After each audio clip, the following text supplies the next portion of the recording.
Sveiki! Šiandien aš, Austėja, vėl kviečiu Jūs keliauti laiku ir pažinti praeities žmonių gyvenimą.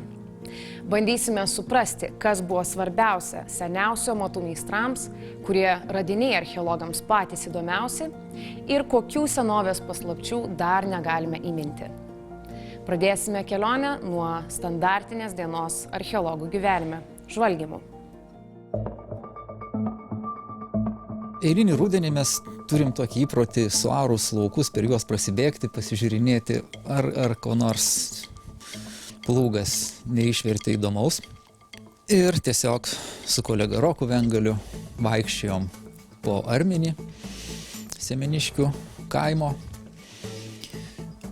Atrodė laukas niekuo ypatingas, viena kita šukelė iš skirtingų epochų, vienas kitas titnagėlis, bet atkreipėm tokį dėmesį, kad šiek tiek spalva skiriasi tam tikros lauko vietos.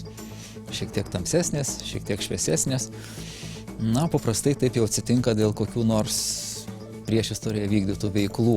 Ar tai gyvenamųjų, ar tai sakralinių, galbūt laidojimo paminklai kartais taip identifikuojami pagal grunto spalvą. Šiuo aspektu laukas sudomino ir nusprendėm atlikti visą eilę galimų tyrimų. Toks pats paprasčiausias, paprašėm kolegos pakelti droną ir pažiūrėti tą lauką iš paukščio skrydžio. Ir lygtais žvelgdami iš aukštai, kad tos tamsesnės dėmės lyg ir sudaro tam tikras sistemas, lyg ir apskritimus. Susidomėjimas tiktais augo, susisiekėm su Mink metalo ieškiklių naudotojų klubu ir tiesiog visą lauką patikrinom metalų detektoriais. Pasipylė įvairiausi radiniai atspindintys skirtingas epochas, kas buvo visiškai netikėta. Aptikom skydo umbą datuotiną, kaip tuomet matėm, maždaug 5 amžiumi, 20 metrų tolėliau, siaurašmenį pentinį kirvį, irgi tos pačios epochos, kas aiškiai rodė, jog šioje vietoje buvo aptiktas iki tol nežinomas laidojimo paminklas, pilkapynas, nes toje epochoje buvo tradicija pilti pilkapius, tik tiek, kad jie jau buvo visiškai rodavę. Tai buvo, šiandien tai yra plokščias, visiškai lygus laukas. Tyrimą toliau vystėm, pasitelkėm geofiziką, geofizinius tyrimus, šiuo atveju magnetometrą, kuris rodo įvairias po žemės esančias elektromagnetinės anomalijas. Ir jos vėlgi parodė, kad yra tam tikri apskritimo pavidalo įgilinimai, kas suponavo mintį, kad tai yra pilkapius supėgrioviai, tiksliau buvę pilkapius supėgrioviai, paskui užnešti visiškai susilyginę. Na ir visi šitie atradimai paskatino jau taip vadinamus invazinius archeologinius tyrinėjimus. Vienais metais skydo umbo vietoje, kitais metais mano minėto kirvio vietoje, atidengiam didesnius plotus. Ir taip pasirodė degintiniai kaulai. Kapų inventorių papildė daugiau radinių, ietigalis, gan retas mūsų medžiagoje radinys, tai yra skydo rankena geležinė. Išryškėjo tie patys grioviai, jau aiškiai vizualiai matomi, supę pilkapius. Taigi tokiu būdu buvo atrastas visiškai lygioje, tuščioje vietoje naujas iki tol nežinotas archeologijos paminklas, ryškiai reprezentuojantis bent 3 epochas.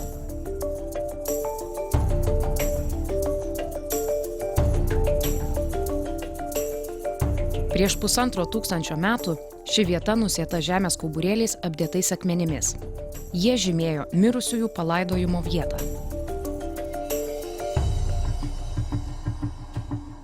Bėgant šimtmečiams, keičiantis epochoms, ši buvusi sakralinė vieta ištrinta iš gyventojų atminties. Akmenys išrankioti, kauburėliai išlyginti, o buvęs kapinynas tapo žemės ūkio darbams tinkamų laukų. Padargai išžarstė įkapes ir sudegintų protėvių kaulus.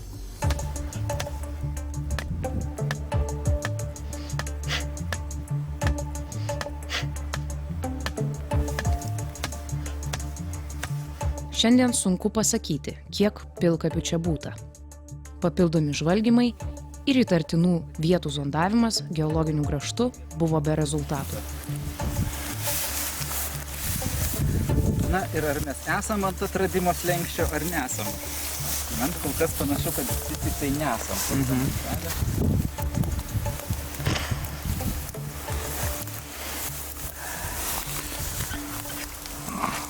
Nes matot, kad čia yra visiškai tiesiog švarus, žmogaus niekada neliestas geologinis smėliukas. Einu namų metu ir pavadai. Tai vat, taip su ta archeologija ir būna. Suteikęs tyrėjams informacijos apie naują praeities objektą, Semeniškių karys atliko savo paskutinėje misiją. Ką dar apie jį žinome? Antropologai nustatė, kad kariui buvo apie 30 metų. Ginklų komplektas padeda atkurti ir galbūt paskutiniojo mūšio epizodą. Visas komplektas labai tipinis, charakteringas. Nu ką, pasiėmė masyvus peilis, labai gražus skydas, tai yra tipiškas karys su visa jam reikalinga ginkluotė. Jis gali kautis su kirviu, kirvis be to turbūt su ilgu kotu. Ir pažiūrėkit, masyvumas kirvio, smūgis stiprus ir kotas kokio storio lyginant su ietim. Galbūt ta ietis buvo skirta tiesiog mesti į priešą. Pirmas atakos momentas, ietis metama tiesiog į priešą, tada jis kapojamas su kirviu ir nukreitęs pribaigiamas to peiliu visas. Rekonstruoti visą mūšį. Bet kariui nepasisekė, nes jis buvo palaidotas. Tai matyt, mūšis buvo nesėkmingas jam. Arba savaime nusibaigė, pabaigė savo gyvenimą dėl sunkių sąlygų vėlyvojo tautų kraustymosi laikotarpiu. Lietuvoje priešistorinis archeologinis laikotarpis, pavadintas geležies amžiumi, apima daugiau nei 1000 metų. Reikšmingo technologinio lūžio pradžia ir raida negalėjo praeiti be paliktų pėdsakų. Archeologų tyrinėtoje gyvenvietėje Elektrėnų rajone akmens bronzos amžiaus radiniai ir geležies leidimo krosnelės liekanos. Mes esame dabar Diržonių senovės gyvenvietėje, kurioje žvalgymų metu aptikome senovės gyvenvietės kultūrinį sluoksnį. Tas sluoksnis išsiskyrė tai, kad buvo akmenų kažkokios struktūrų liekanos, dėmės, tamsios dėmės, kultūrinio sluoksnio duobės. Žinoma, yra apardyta gyvenvietė, bet jinai turi aiškiai senovės gyvenvietės požymių. Vienas dalykas, matome, yra akmuo šlifuotas, turbūt trintuvė buvo naudota, bet pati įdomiausia vieta, ko gero, yra šitam plote bus atidengta. Tai yra, matome, geležies rūdos, balų rūdos koncentracija ant įžemio, kaip sakant, sukrauta ir kažkokie yra, matosi, neryškus degėsiai, akmenys, kai kurie apdegę, aptrupė, čia bus buvusi krosnelė lydimo. Aišku, geležies atsiradimas šiandien rūdos neatsitiktinis, nes šalimais, kaip matome, yra daug visokių užpelkėjusių mažų ežeriukų, balų ir šalia jų, matyt, praeityje prieš 1500–2000 metų žmonės čia bandė imti tą geležies rūdą ir kažką tai daryti. Tokie ar panašūs ankstyvosios metalurgijos taškai išsibarstė po visą šalies teritoriją. Rekonstruodami ankstyvojo ar vėlyvojo geležies amžiaus gyvenvietės vaizdinį, neišvengtume rūkstančių geležies leidimo krosnelių. Krosnelėse vietinė balų rūda virsta geležimi, o geležis tampa dirbiniais, tokiais kaip Semeniškių kario ginklai. Tai ilgo ir sudėtingo proceso rezultatas. Apžiūrint Kernavės muziejaus fonduose saugomus kario ginklus, kilo mintis juos rekonstruoti. Pradėti nusprendžiau nuo siaurašmenio, kirvio ir ietigalio. Atgimti šie ginklai turėjo Mažeikiuose, Martyno Stankaus kalvėje.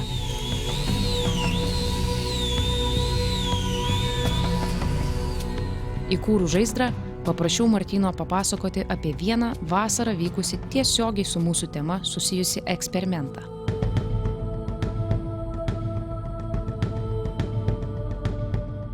Martynai, jūs su kolega esat darę eksperimentą.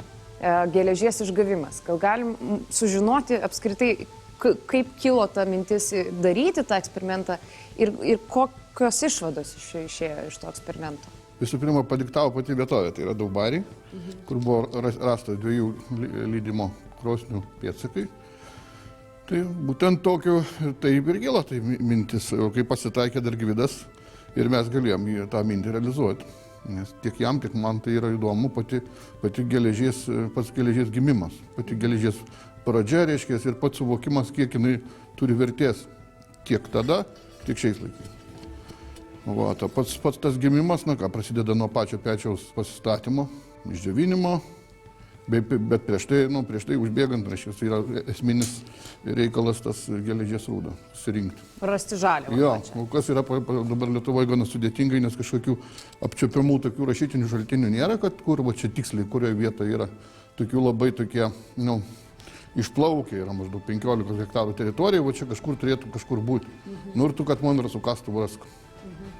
Vat. O lydant tą geležį, išsilydo tas pečius išdžiūva ir pradedi proporcijom krauti anglis, pačią rūdą ir reikia būtinai išspausti maksimalią temperatūrą, tai greičiausiai 1350 laipsnių, apie tiek, kad pradėtų, reiškia, formuotis jau pati geležis.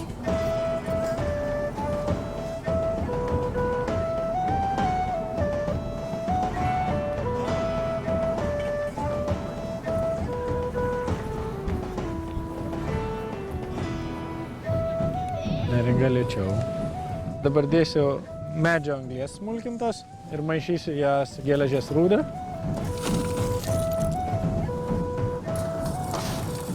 Pradėjom trečiadienį, tai reiškia prieš 3 dienas.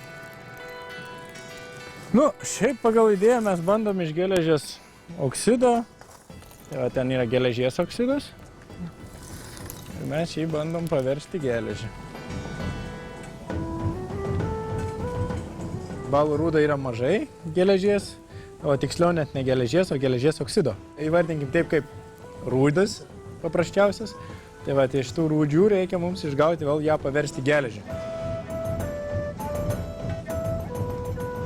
Bet su limonitu yra šiek tiek kitokia istorija, todėl kad limonita jinai turtingesnė yra rūda ir spėjama, kad geležies amžiui, ypač vikinginiam laikotarpiu, tai prieš 1000 maždaug metų, naudojo ganėtinai plačiai Europoje limonitinę rūdą, nes tikimybė iš jos išgauti geležį yra daug didesnė.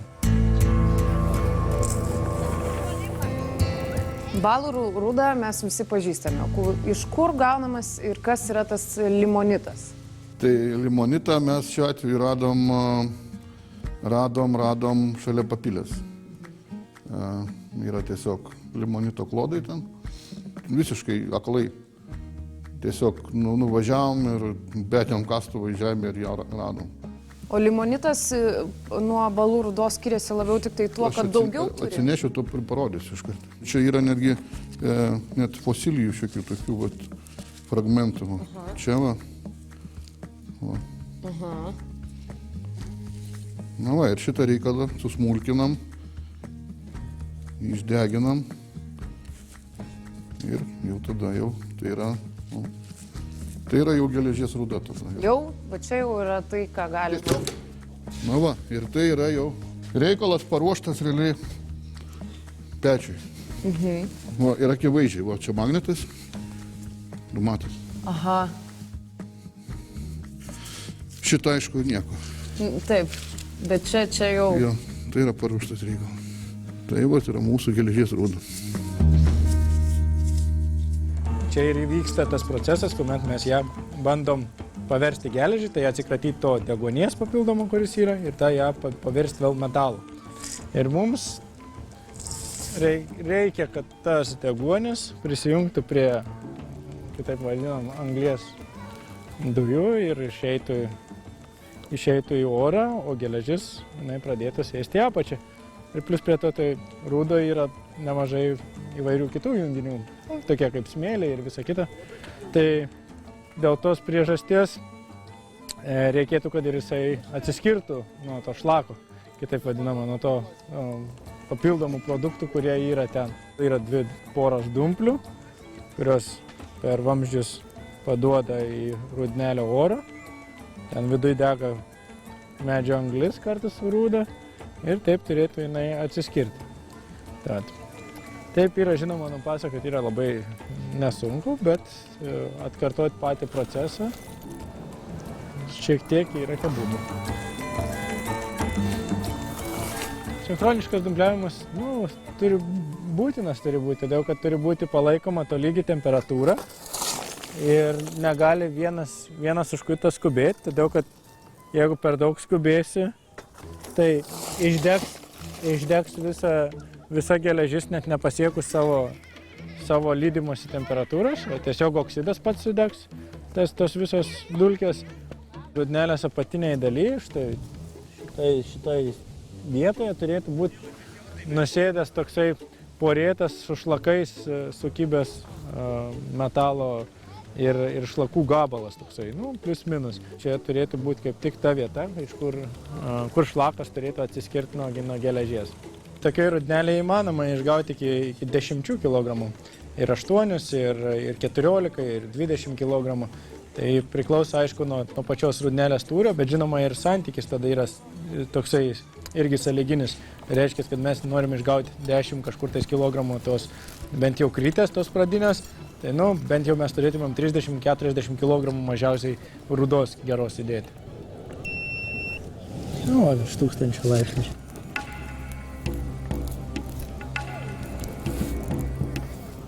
Žinios, be abejonės, nes žinios būdavo, tada dabar yra ganėtinai didelis atotrukis tarp tų, kurie darydavo šitą procesą ir atkurdavo, nes savo poreikiams jie ganėtinai ilgą laikotarpį dar naudojo tokį lydymo būdą ir tiksliau išgavimo geležies.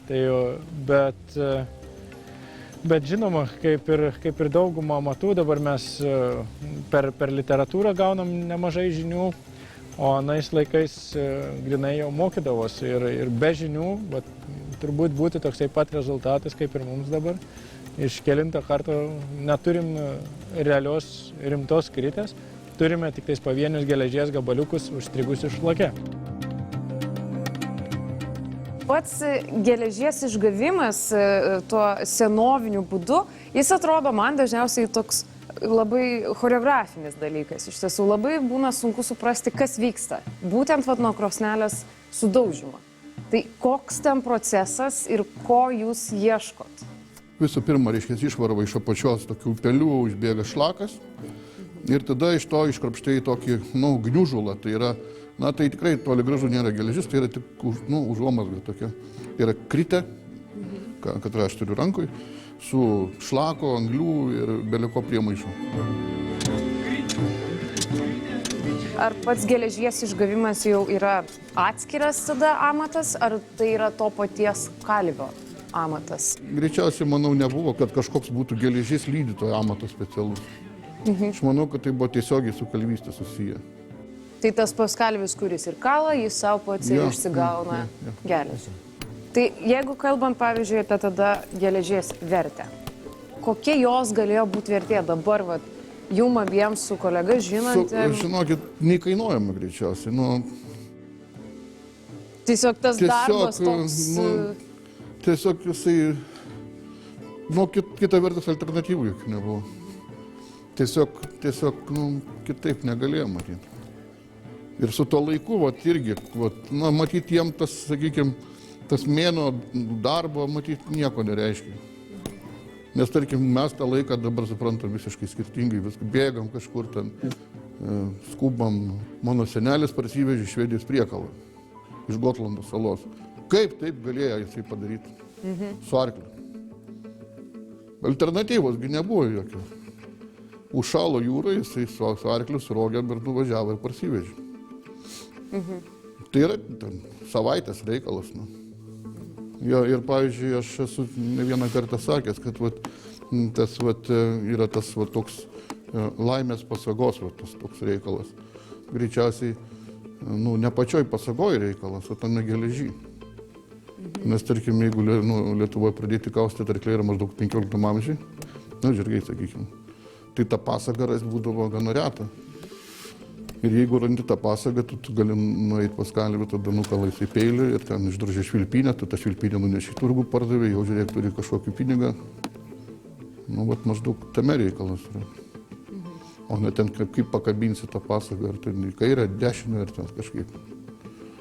Rasti geležį yra laimės. Tai yra, kitaip tariant, radau geležį. Ir rasti geležį laimės dalykas.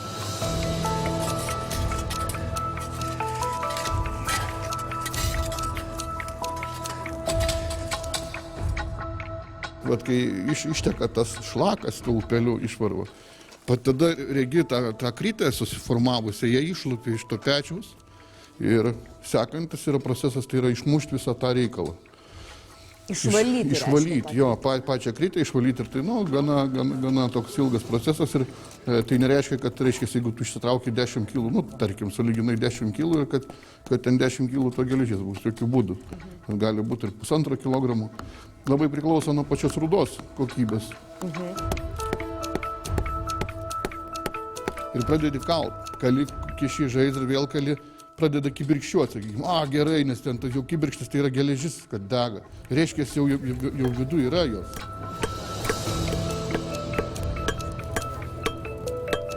Kali, gniuždai, valai šlakus tos, kibdai patį geležį į vidų. Ir vėl, reiškia, kiši žaizdrai, vėl formuoja ir tas toks reikalas labai daug kantrybės reikia turėti pačiam, o tikriausiai žmogui, kad iš šalies žiūri, tai visiškai neįdomu ir kodėl jie taip daro. O daro būtent dėl to, kad turi labai aukštą temperatūrą užkaidinti, tam, kad tas šlakai ir geležis suliptų tarpusavį. O kada jūs jau žinot, kad jau, va čia jau yra tai, ką galima... Tiesiog, reiškia, vis tiek aš ne pirmus metus kalbiaunu ir žinau geležies, reiškia, lydimosi temperatūrą, žinau, jaučiu, yra toks pojūtis, kad va čia jau gerai yra. Greičiausiai kaip koks nors ten virėjas pirštą įkiša į sriubą ir gerai yra. O maždaug taip. Ir pasisekė. Taip, pasisekė, mums pavyko ten išgauti, tarkim, maždaug be graikiško riešuto dydžio, maždaug geležies tokį gabalą, mes galvom, kad tai yra gana sėkmingas reikalas. Daug kur literatūroje yra daug paprasčiau parodyta viskas. Vakar kaip tik per paskaitę irgi skaitant rodžiau paveiksliuką, sakau, čia kaip ir viskas aišku. Anglį įmeti rūdos, ją susloksniuoji, pakaitini su dumplėm, jau gauni kritę. Ne. Iš tikrųjų norėčiau geresnį rezultatą, nes ir tikėjausi geresnio. Bet pakol kas tai yra ganėtinai geras ženklas, ką mes matėm, nežinau, ar pavyko užfiksuoti. Tai buvo pačios tos, nežinau, ar tai galima įvardinti kritę dalinai, bet tai buvo nedidelis gabalas, sustingęs su šlakais ir tokiu atveju tai buvo geležis, mes tikėjomės, todėl kad tas šlakas kalus buvo, nes netrukinėjo, neplyšinėjo. Tai ir degimo būtent žaizdre, kai buvo užkurta ugnis ir jinai buvo įkaitinta iki tam tikros temperatūros, galėjo matyti kibirkštis. Ir tos kibirkštis buvo ryškiai šviesios, tai ir ištraukus iš žaizdro tą kritės gabaliuką, jisai irgi taip pat kibirkščiavo. Tai yra labai puikus toksai indikatorius, kad tai yra nebe oksidas geležies, o būtent geležis, jau geležinė geležis. Ir tokiu atveju, mes išgavom geležį. Iš tikrųjų, taip, labai daug niuansų, kaip ir turbūt kiekvienoje meistrystėje arba kiekvienam ametui yra labai daug tokių plonybių, nuo kurių priklauso visas procesas. Tai tu to plonybių nežinosi ir viskas. Tai turi gilintis. Tikimės perspektyvai kur kas apčiuopiamesnio tokio reikalo. Ir tikimės, kad mums pavyks gauti ir 1,5 ir kokius 2 kilogramus jau geležies, ko pasiekoje galima bus kažką jau tokio kažką tokio ir padaryti. Tai yra ten ir kokį peilį nukalt galų gale, gal kirvį, ietigalį, kalaviją galų gale.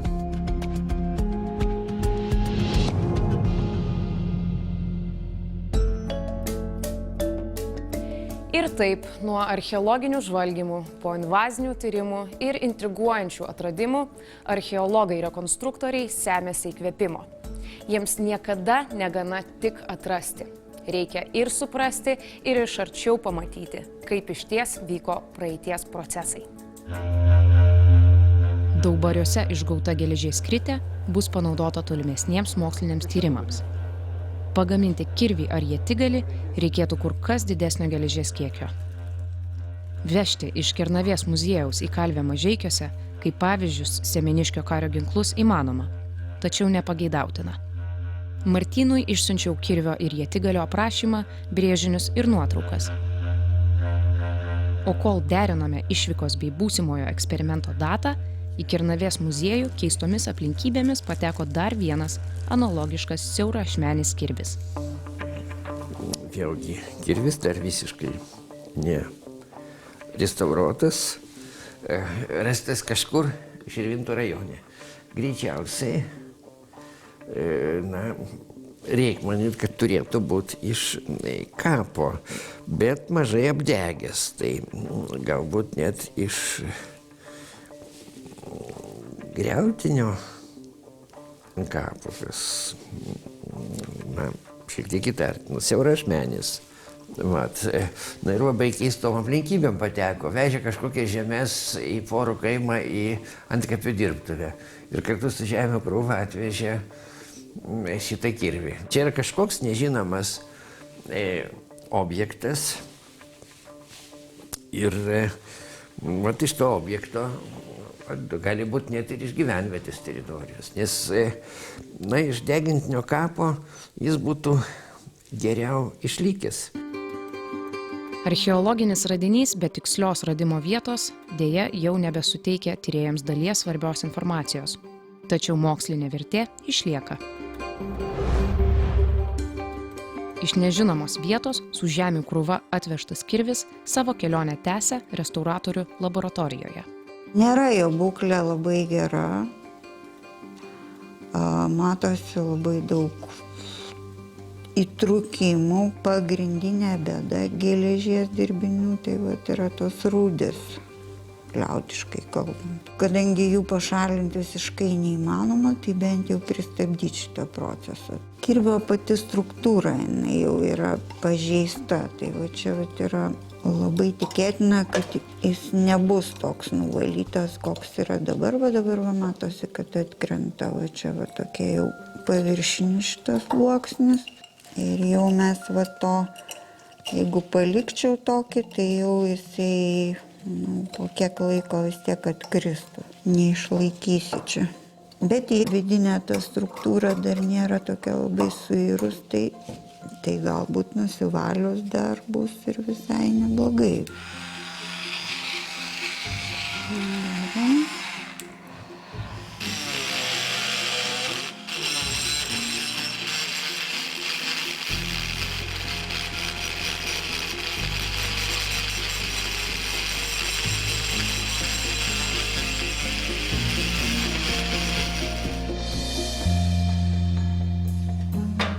Po mechaninio valymo kitas radinio gelbėjimo etapas.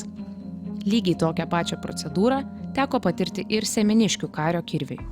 Tai čia yra distiliuotų vandenį. Tuo pačiu restauruoji ir eksperimentuoji, nes kai jau yra labai pažįsta ta geležis, tai iš tikrųjų tai, nuo 3 iki pusės metų maždaug tas procesas išvirimo. Aišku, yra dabar tokių ir kitokių dar bandymų ten. Galima ir rūgštis naudoti, bet vis tiek archeologija yra taip, kad jeigu labai kažką bandysi agresyviai ir greitai valyti, tai nieko gero iš to nebus.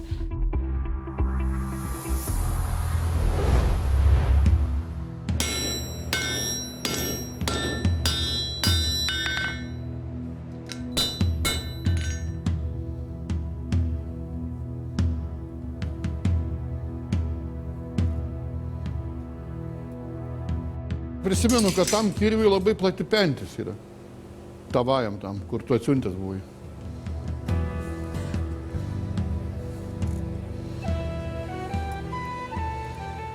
Štuodavau, žinai, kiek aš mačiau, žinai, tai ta pentis kokie 10 cemų man taip vizualiai. Tai kad tų siaurašmenių kirvių Žemaitijoje ne kaži ką. Kas įdomu yra, sakykime, Aukštaitijoje, tai jo, siaurašmeniai kirviai. Bet jau Latgalos regione, jie matyt kažkaip pasibiliuojasi ir jau yra nemažai ir plačiašmenių kirvių. Ir tokių būdingų mūsų regionų. Siaurašmeniai kirviai tai kaip irgi raidos etapas kirvių. Siaurašmeniai, po to tampa plačiašmeniai ir po to, reiškia, jau keičiasi pati pentis. Jau į tradicinę dabar, kokia susiformavus dabar, nes matoma, jinai praktiškesnė yra.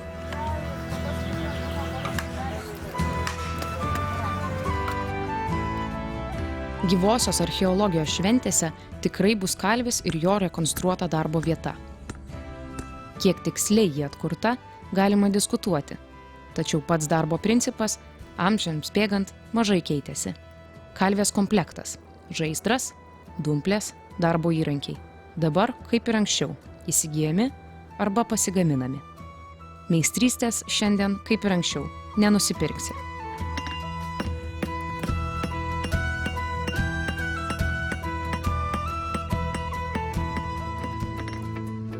Martynas – garsiosios Kalvių Stankų dinastijos atstovas. Šioje Stankų kalvėje su praeitimi elgiamasi ypač pagarbiai, o rezultatus prie dar neatvėsusio žaizdro galima iš karto ir įvertinti. Kalavijas – tai prabangus elitinio kario ginklas. Šiandien žaizdre buvo kaitinamas siaurašmenis kirvis. Šiuos 2 ginklus skiria keli šimtmečiai.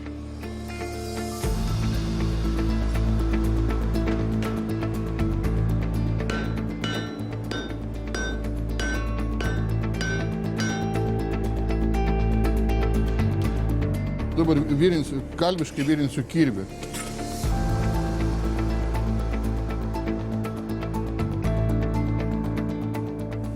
Dabar barstau su fliusu. Tai gali būti druska, tai gali būti kvarcinis smėlis. Ir ką tai duoda? Tai geležį virinant esminė problema yra deguonis, kuris trukdo geležiui susivirinti. Tai kitaip tariant, užpylus, reiškia, to fliuso, pasidengia, reiškia, metalas tokia plėvelė, kad neleidžia deguonį prieiti.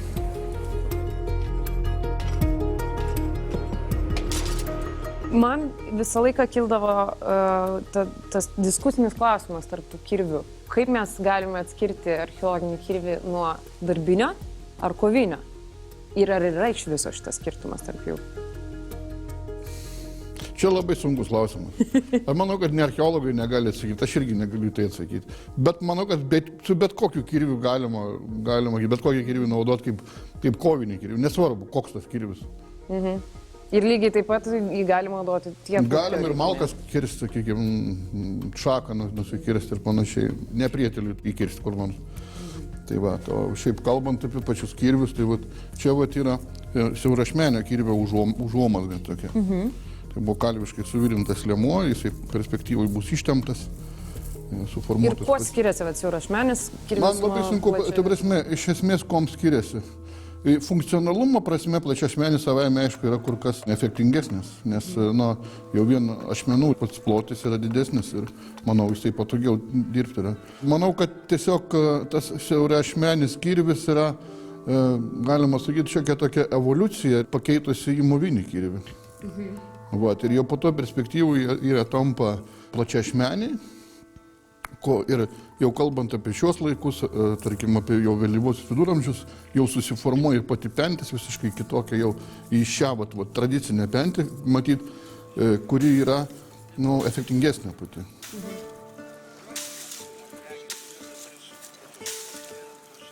Vakarų Lietuvoje yra pagrindę randami plačiašmeniai kirviai. O štai tokie vat. Štai va tokie vat yra, tarkim, ir va šitas kirvis. Nors konkrečiai šitas kirvis yra darytas pagal Latgalių kapus įkapės. Vat, bet jisai būdingas, visiškai būdingas, reiškės, Kuršiam,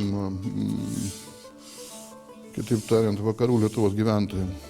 Visom savo proporcijom, net kažkuria prasme ir ornamentika, ta prasme, tie tokie plačiai paplitę tokie trikampiukai.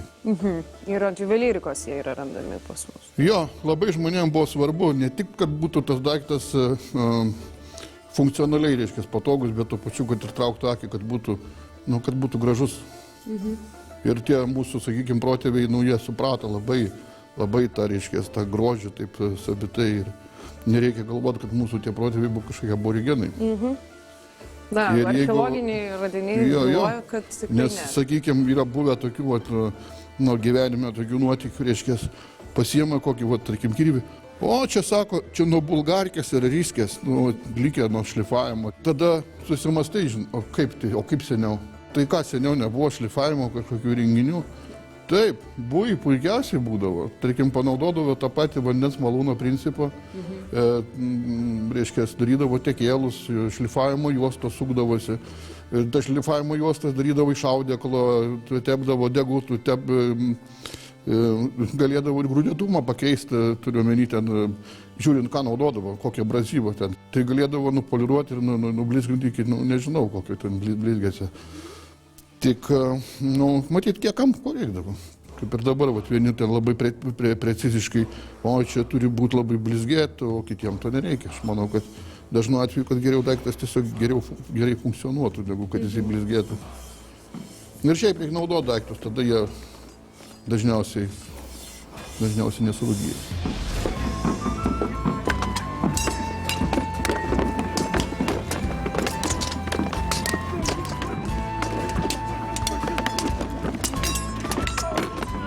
Ši kalvė jau yra šiuolaikinė kalvė, ne? Tai savaime aišku, kad kirviai pasigamina ir visi kiti dirbiniai šiek tiek greičiau. Bet kiek galėjo ilgiau užtrukti tas procesas senovėje? Man labai sunku pasakyti, kiek tai galėjo užtrukti. Matomai nuo pačio kalvio profesionalumo labai tas priklausė, nuo įgūdžių ir panašiai. Nes aš galvoju, kad bet kokia atveju ta kalvis šiai bendruomeniai labai svarbi buvo tokia persona, nes matomai nuo kalvio labai priklausė šiaip pati bendruomenė. Dėl to, kad kuo nagingesnis kalvis, to jisai daugiau ten tiesesnį, sakykime, noragą padarys, su tuo noragu daugiau išars ten vagų ir panašiai, daugiau ten, sakykime, kažko pasodins, nors taip klestės vienu žodžiu. Tai vienas šis aspektas yra, kad labai tas, kiek nagingas tas meistras, o taip, be abejo, jis turėjo turėti ir pameistrių, tai čia aš turiu geležinius tokius pameistrius. Taip, jau mechanizuotus. Nes šiais laikais brangu išlaikyti pameistrį, tai ir dar protinga reikia turėti pameistrį. Tai atstoja, tylus, nieko nesako. Tai toks kirvis užtruktų kelias valandas, Aš manau, greičiausiai kelias dienas greičiausiai.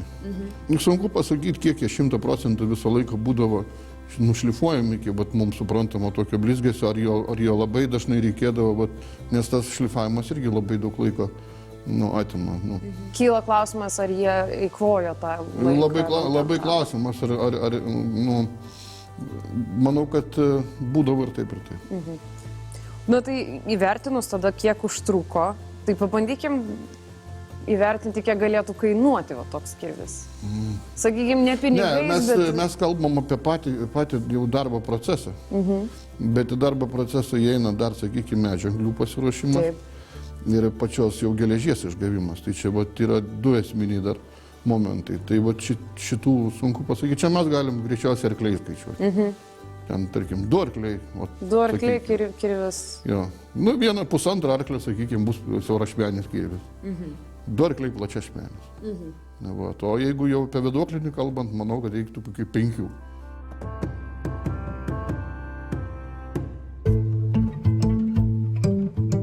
Martyno įkainotą 5 arklių vertą kirvį radau Mosėdyje, mano draugų Irmos ir Beno įkurtame Kuršių genties istorijos muziejuje. Ypatinga vieta. Dabartis anapus pastato sienų, o viduje akistata su praeitimi. Atkurti darbo įrankiai, papuošalai, ginklai yra tikslios archeologinių radinių kopijos.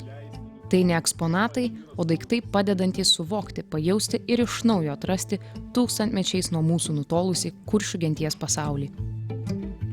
Tai vieta, kur teorija patikrinama praktiškai, o eksperimentai tampa šeimos gyvenimo būdu. Šį kartą Beno paprašiau papasakoti apie kuršių genties kirvius. Pavyzdžiui, šitam kapinyne, kur rastas kirvelis. Tai irgi yra klausimų, ar čia darbo įrankis, ar čia kovos įrankis. Tai kol kas tenka girdėti neretai, kad čia yra galbūt kaip koks darbo įrankiukas. Ką jam čia reikia specifiškai dirbti su tais kirveliais, ką jis turi, nežinau, drožt kažką. Kita vertus, pati kirvio forma, jinai primena kovinio ginklo formą. Kodėl? Todėl, kad, pavyzdžiui, koviniai, kovos kirviai, kuom jie dažnai skiriasi nuo darbo įrankių. Pavyzdžiui, tai geležtės forma. Kaip, pavyzdžiui, šitas sapuolės radinys, tai yra, matot, išlenkta nugarėlė ir suversti ašmenys. Kodėl? Todėl, kad visa mūsų smūgio jėga turi susivesti į vieną tašką, į viršutinį šito ašmenų kampą. Reiškia, taškinis smūgis, ar ne? Siekiama efekto su minimaliom pastangom maksimalų efektą, laužantį, jungiantį kažkokį tai efektą. Ir šitą patį momentą turi ir šitas kirvelis, ar ne, kažkokį. Tarkim, kodėl, jeigu darbo įrankiui, tai jisai reikalingas tiesus. Tai kodėl jisai negalėtų būti kaip irgi kasdienė naudojamo, nešiojimo įrankis, kuris gali būti, naudojamas kovoje prieš nešarvuotą žmogų. Tai tokių miniatiūrinių kirvelių žinoma archeologijoje kaip ir kovinių versijų. Tai įdomus tas kirvukas. Taip, tas kirvukas, jis toks grubaus darbo, toks grinai. Nes tam laikotarpiu dar yra jų, nes šiaip kuršiams būdingiausia, kitoj Baltijos jūros pusėje labai būdinga tie tos miniatiūrinės. Tarp kitko, šiaip su kirviu yra įdomu. Kirvis dėka savo tokios konstrukcijos ir naudosenos, kad svorio centras yra jo visas gale, jo naudosena yra tokia, kad jisai turi būti visą laiką paruoštas smūgiui, ar ne? Su juo negalima fechtuoti kažkaip, jisai be to linkęs užsikabinti kažkur, todėl ikonografiniai šaltiniai visur vaizduoja kovotojus, reiškia, užsimojusius kirviu.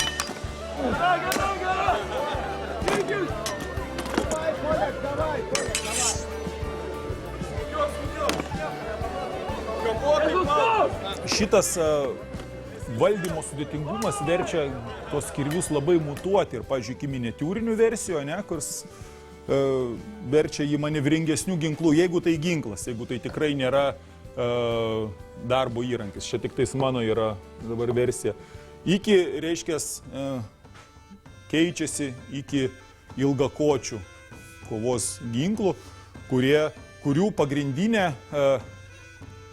pagrindinė funkcija, bent jau mano akimis žiūrint, tai yra ne iš toliau pasiekti priešą, kaip rekonstruktoriai festivaliuose mėgsta daryti su dar padarydami ilgesnius kotus ir iš antrų eilių ten kažkur tai skapodami. Bet jo pagrindinis efektas yra, kad plačia amplitudė galima pasiekti skydų neapsaugotas vietas. Tiek kojas, tiek kažkur tais galvos sritį. Ir nereikia, reiškia, kaip su šituo ginklu siekiant pasiekti kojas, turi labai keisti savo padėtį kažkur tais. O čia tuo tarpu yra galimybės atsiskleidžiančios visai kitos. Praktinis naudojamas, ką leidžia spėti, kad galėjo jį kaip ir smogiamąjį įrankį panaudoti, juolab, kad yra archeologinių radinių, pavyzdžiui, tame pačiame Laivių kapinyne, kito ginklo rekonstrukciją turim, kurie yra labai išsmailinti ašmenys, kas leidžia spėti, kad galėjo būti naudojama kaip ir tiesiog smūgiui, su juo galima ir kabinti kažkiek tais, bet pagrindas turbūt šito ilgesnio koto yra, kad su didelė fizinė jėga galima atlikti smūgius tiek pažemiui, tiek galvos srityje ir tam tikri archeologiniai radiniai sužalotų žmonių, pavyzdžiui, Saremos Salmės paplūdimyje rastas laivinis palaidojimas, su 47 nukautais vyrais, švedais, ką rodė kaulų tyrimai, tai yra žmogus, kuriam kojos abi nurėžtos vienu smūgiu. Tai viena iš versijų, kad tokio tipo ginklu tai galėjo būti padaryta, nes abudu kaulus, blauzdikaulius perkirsti, tai jau reikia, arba tas žmogus turi tiesiog gulėti ir atlikti kažkaip tais tą smūgį, arba turi būti labai stipri jėga, kas leidžia atlikti būtent tokio tipo ginklais. Tai va, dar viena iš kovos kirvių, reiškia tokia mutacija, įvykusi transformacija, nes kovos kirviai galbūt daugiausia besikeičiantis yra ginklai, dėka savo to tokio, mažiausiai besikeičiantis tai kokios ietis. Yra svaidomosios, pasikeičia ten plunksna, žeberklinio tipo, karklo lapo. Na ir viskas. Ir labai daug variacijų nėra. Ten įkotė gali skirtis, ten plunksnos dydis.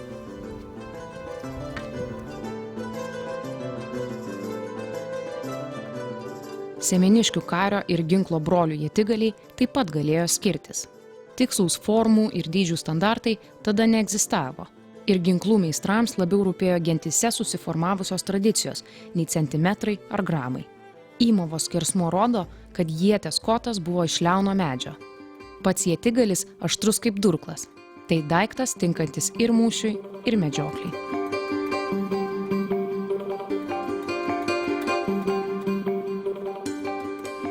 Ietigaliai. Jų ypatingai irgi taip pat daug randame. Vienas iš tokių dažniausių ginklų.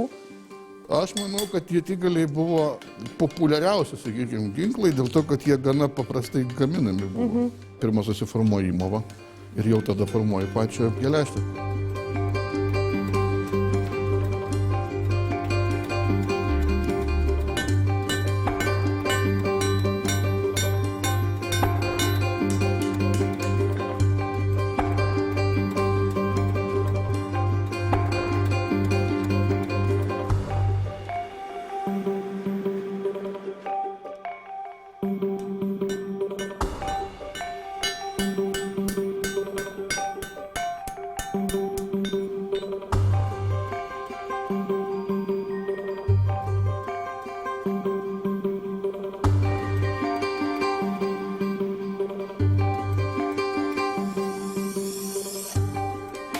Kalbant apie šitą ietigalį, esminė ietigalio reiškės dalis yra va čia, šitoj vietoje yra kalviškai suvirinta, kad jisai nesiskleistų pats, maunant ant šakalių. Tai va čia tik tas iš to kalvio išmanumas yra suvirinti kalviškai. Aišku, iki pat pabaigos jį reikia dar šlifuoti ir panašiai, bet iš principo jau jį užsimovus ant šakalių jau gali eiti, tarkim, medžioti. Rekonstruktorių renginiuose tikrai išvysite kirvius ir ietis. Vieną juos atkurti, kitą išmokti jais naudotis. Turnyruose ar mūšių rekonstrukcijose galioja griežtos taisyklės. Visi ginklai privalo būti humanizuoti, tai yra pagaminti taip, kad nekeltų pavojus renginio dalyviams. Semeniškių kario ginklai rekonstrukcinėse kovose nedalyvaus, o bus tokie, kokie buvo prieš 1500 metų. Šiandien ginklų žvangesio tiek. Ačiū keliaujantiems kartu, o po savaitės pakviesime jau į kitą ekspediciją. Šią ir kitas keliones visada rasite LRT mediatekoje. Iki kitų atradimų.